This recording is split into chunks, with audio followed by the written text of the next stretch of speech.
पण जेव्हा पवार साहेबांसारखा नेता उभा राहतो आणि सगळ्यांनी ठरतंय की बाबा आपण त्यांना पाठिंबा दिला पाहिजे आणि तेवढा आकडा शिवसेनेकडे किंवा अन्य कोणत्याही पक्षाकडे नाही, हे सत्य आहे. काल रोहित पवार राज्यसभेचाच विषय आहे की भाजपने 4 उमेदवार जे घोषित केले आहेत त्यात रामदास आठवलेंना त्यांनी पुन्हा राज्यसभेवर पाठवले, 2 नवीन चेहरे. पण लक्षवेधी उमेदवारी आहे ती विनोद तावडे यांची. बरं, जवळपास 2019ला त्यांना विधानसभेत नाकारण्यात आलं पक्षातर्फे उमेदवारी आणि त्यानंतर जवळपास 6 ते 7 वर्ष पक्ष संघटनेसाठी काम केल्यानंतर त्याचं फळ म्हणून त्यांना राज्यसभेवर पाठवण्यात आलंय. त्यांचं राज्यसभेवर म्हणजे राजकीय पुनर्वसन असल्याचंही म्हटलं जातं. राजकीय पुनर्वसन आहे असं मला वाटत नाही, कारण विनोद तावडे यांच्यासारखे कार्यकर्ते जे पक्षामध्ये असतात, कोणत्याही पक्षामध्ये असतात, ते सतत पक्षाचं काम करत असतात. मी विनोद तावडे यांना अनेक वर्ष ओळखतो.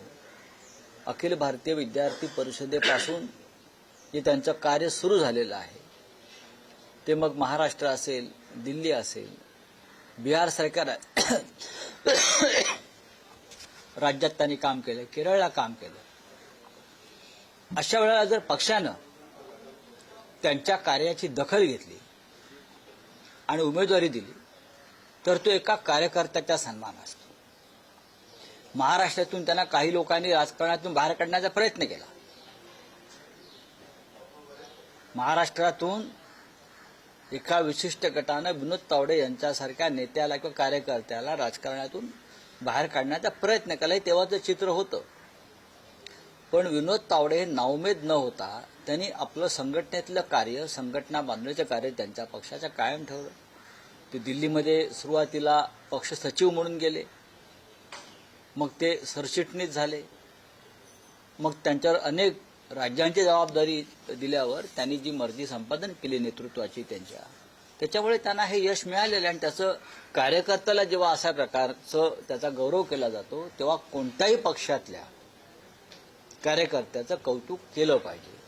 भारतीय जनता पक्षानं जे उमेदवार दिलेले आहेत ते कौतुक करण्यासारखेच आहे, याच्याविषयी माझ्या मनात शंका नाही. आणखी एक राज्यसभा उमेदवारी सध्या देशात चर्चेचा विषय आहे, ती म्हणजे बिहारमधली.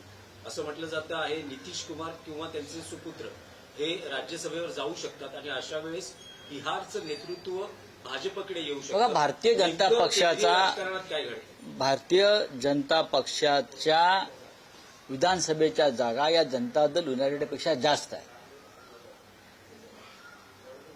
आणि जवळजवळ 40 जागा जास्त आहे.